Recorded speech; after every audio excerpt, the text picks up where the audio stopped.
Hey, it's Butch Dawson, and you're watching Something Good.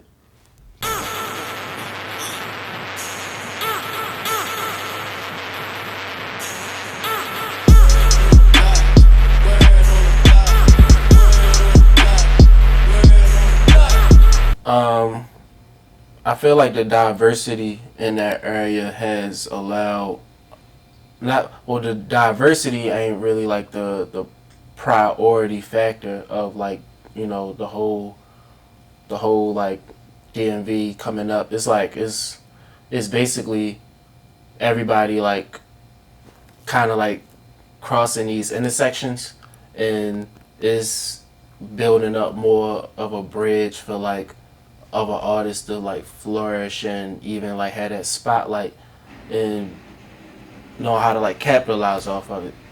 It's become like a real progressive thing, and it has like just made more opportunities for different artists and different avenues to like just come as one and be on the same bridge as each other. Like PG artists come to Baltimore all the time and do shows. You know what I'm saying? It's just kind of stemming down. I wouldn't say generation to generation, but like it's like that artist generation where it's like those good 4, 5, 6 years. You got one artist doing something, and then they passing that down to like the next couple of artists coming up. And then it's like a cycle type shit. So that's what I feel like. That's what's going on. Like that's one of the factors. That's what's making like the whole DMV come together and like people just popping from all types, like just coming from out of nowhere. You know what I'm saying? We making a lot of like moves as far as just like culture, and you can see a lot of people in a lot of places in the world being influenced by that. And sometimes like that's kind of like where it start, where it's like having that spotlight on the culture and being able to like show it to the world, and you producing the influence from there. And that's how we are inspired to do some shit, just being influenced or inspired by something we see coming up and shit like that. So like I said, for the younger generation, seeing that, it's like the shit just pick up. Like a lot of us inspired to rap from New York, or a lot of us inspired to make these type of beats from LA, or a lot of us inspired to do these type of dances that stem from Atlanta. A lot of us inspired to do like some slow like swanging shit from Houston type shit. You feel me? It's just like all inspiration come from different places and shit like that. But that's the culture is what produces that. And once it's in that spotlight, I mean, you inspiring the whole nation. Actually, now that's real easy for me to talk about since like Disney Plus came back out. Um, the Spider-Man shit, the Amazing Spider-Man. I think it was like one of the first Marvel Spider-Man series that came out, and that was like in the '90s or something like that. That shit was fire.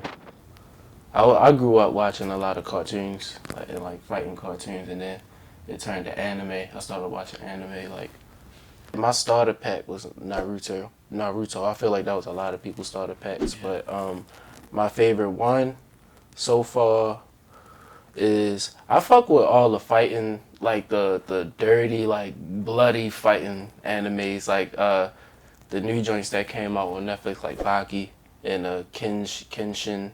Any anime that's like bloody and shit like that, I fuck with it. Like the Akira shit, that was a little bloody, and like the colors in that was fire. And I mean, there's a lot of them out there. The North Star shit, I forgot what. Madden 2005 and 2006, NBA Street Volume 2, Def Jam, Def Jam Vendetta and Fight for New York, True Crime, Streets of LA, True Crime, Streets of New York, Grand Theft Auto series. Yep. I could go for days, but yeah, the PlayStation 2 was like, that was my baby. They had all the good games. Madden around that time was like really on. They was on their shit. Yeah, I the was vision loving it. precision and shit. Yeah, bro. Yeah, that was like my first like big like production tour. I've been doing a lot of like DIY tours, and I did one supporting tour for this artist. That's my homie Zeke. All right, let's get this on camera. Yo. Yeah, I was waiting for this person to drop us, so I'm not getting away. Yo, you should get the lift. Yeah. Yeah. You said I should have did the lift? Yeah. Oh yeah, I'm with the guys right now, bro. Hey. What's up, man? Oh, What's up? What's up, yeah. man? We chillin'? How are you? I'm doing this interview right now. Alright, that's what's up. It's like with me, I've been performing for a long time, like since 2010. I've like studied like performance to a T, and like it just feels good. It felt good to know like, all right, all these people get to see like what I could like, what I could really do.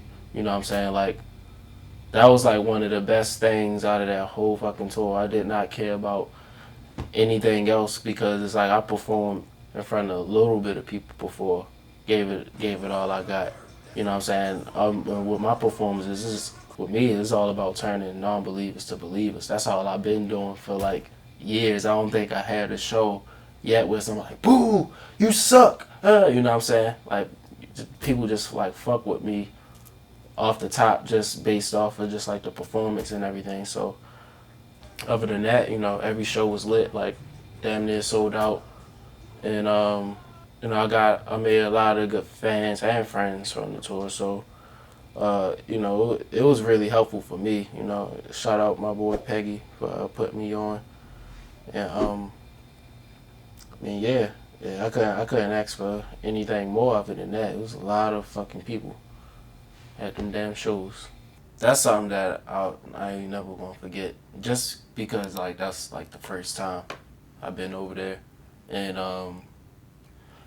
just doing something real crazy, like just doing some real crazy shit over there, and being able to link up and just meet people already popping already. I don't know that shit. It's just an unforgettable experience, especially for the first time. Like it's you cannot forget that type of shit. And like I said earlier, like I had a private dinner. I was performing. It was like a private dinner performance. Really can't explain. And then it followed up to the fashion show with Tofar Men's 2020 collection. It's like the fall collection. And a lot of people were there. A lot of like fashion, like the like top fashion heads was there, and it was just lit. It was just lit after that. You know what I'm saying? I come from West Baltimore. I really don't get to see shit like I seen over there like every day, or like just meeting people like that. I don't really get to do that type of shit every day. So I'm over there and I'm just like I'm just being a tourist and shit. Yeah. And that shit was crazy. I have not seen one rat when I was over there. Really? Yeah, bro. I ain't seen not one rodent. I sample a lot of shit that people probably won't even know what the fuck the sample was. Peggy sample a lot of shit too. He just be recording shit just random. You know what I'm saying? And just making beats in general, just experimenting. That's like the one important thing about niggas music. But people like trying to guess the shit and all of that. You want everything to be just, or like you gotta leave people in question. Like, damn, what is this? Or where does sound come from? Type shit. So, the process for me is like when you produce and rap, it's easier to create that world. My favorite movie is Rush Hour 2. Mm-hmm. I would say like on like some like artsy art direction shit. Kubrick and Tarantino. I'm not that familiar with a whole bunch of directors. I just be looking at a whole bunch of like references and taking a whole bunch of references, and if I see a movie, I'm just like I take a picture of like the reference and stuff like that and just go by that. Like I'm a real big like mood board person. Mm-hmm. So I just like making mood boards, and like when I work with the directors I work with, I always link with them, and I be like, all right, this is like the mood I want, the colors. I show them like clips from certain scenes, or like how I want the camera to like move on certain parts, and like show them a reference to how I want the camera to be like moved and shit like that. So like that help a lot in the stuff that I be trying to do. But also it's like the directors, like all the directors that I work with are from Baltimore. I try to keep it in house like that because there's a certain relation to us, where we from the same place. And I always tell people like with my music, I'll like I record in Baltimore like as much as I can. Like I don't like recording anywhere else because it's like that's just home. And when I'm home, I feel as though like I need to give people around the world like that feeling. And for me, that's just how my brain works. Like home bring the best out of me. I'm real comfortable home, and you know, it's just some Baltimore shit. You know what I'm saying? I'm locked back in with my hometown, back down to earth. I'll go somewhere else. I could be somewhere else. I don't want to feel Hollywood. I don't want to feel New York. I don't want to, you know what I'm saying? I just want to feel Baltimore. For me, Jazz Star is like super important because it kind of like, it mean a lot of things. You know what I'm saying? Like me, coming from West Baltimore, the strip called Pennsylvania Avenue. That's where I'm from. Like that's where I grew up at, and that was like my life for like 17 years. So that strip, like back in the day, like in the 1950s and shit like that, that strip was like very popular. Like a whole bunch of jazz clubs was on that strip. A lot of famous jazz musicians came to perform there. They had like famous spots like it was a spot called the Tijuana. Miles Davis performed there. Billie Holiday performed there, and yeah, that strip was just lit, like super lit, marquees and shit up and down the strip. And then fast forward to today, even in the 90s, 2000s, like it's became like a strip, you know, for drugs and shit like that. Became just all the marquees was knocked down. I haven't seen any marquees growing up around there, so I didn't even know about that history until I got like a little older. But you know, this strip is like, it became like super like poverty infested. Like some of the places like it's vacant, you know, knocked down, big strip to sell anything basically, and it's a hustle environment. And I represent both of those, like I represent both of those times. For me, like being from there and learning my history from there, that's something that I want to shine light on. Just a place where I'm coming from and a place that got so much history there, but it's not being told. It's just not being told. It's not being shared amongst like the younger generation or people of my generation. You know what I'm saying?